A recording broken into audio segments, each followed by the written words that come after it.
So Jim, you're an experienced ADDY winner. What advice would you have for people who are entering the ADDYs, maybe for the first time? Well, do great work, first of all. It starts with that. I think, like I said before, things that break the mold in a category tend to do well. Humor tends to do well. I know because I've judged a few of these shows too, and you really have to picture the judges sitting in a hotel room for an entire weekend looking at 1,000 things. That's a lot. It's laborious then. It is, and they tend to blend together. And anything that sort of jolts them or makes them think, "Wow, I wish I'd done that," or "Boy, that's unique. I've never seen that before." Those things tend to do well. So it's possible to do good work throughout the year, but maybe not ADDY winning work. Like yeah, it did what the client needed, or and it was acceptable, it was fine, but maybe it wasn't, Technicolor. Right. It's not. Yeah. You're not. Other than the Effies, you're not getting graded for effectiveness. Right. It really is it's a beauty pageant, and that's okay. I mean, we're in a business that is about creativity. So, In this town, is that a little hard? It can got be. A lot of government clients. A lot of the clients are conservative, but right. I almost wish they graded it on a curve sometimes, because anybody can go out and do a crazy ad for a tattoo parlor. Sure. But if you can do something that's really great and really works and is pushing the envelope as far as technique or creativity for a government client or an insurance company or a bank, to me, that's an even greater experience. Now, the shows aren't judged that way, but that's okay.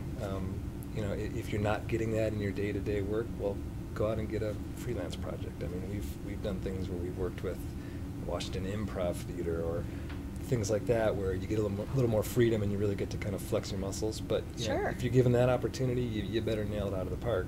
Right. Because the expectation is higher. Yes, I see. So.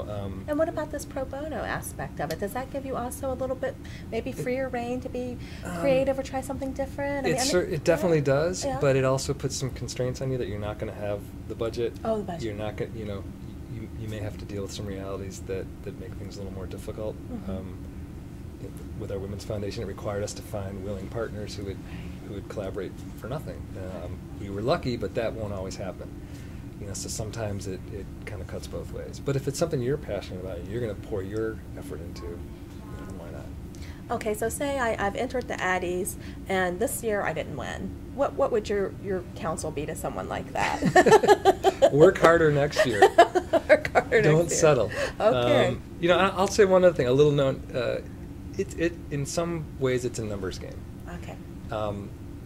We enter. So don't just enter one piece. Don't enter one piece, and don't enter one piece in one category. Okay. If you can have it in color, black and white, full page, half page, right. illustration, Sure. copy, there are a lot of ways to sort of win, and I know that sometimes they split the judging amongst different judges, and the same group of judges may not see your same piece if you enter it 5 times. I didn't know that. That's true. Yeah. So you might have a really great campaign, but if you just this put judge it in doesn't one, like it, right, but yeah. Yeah. The judge who saw the singles loves it. So your 3 singles get in. The judge who saw the campaign didn't love it, but that's okay.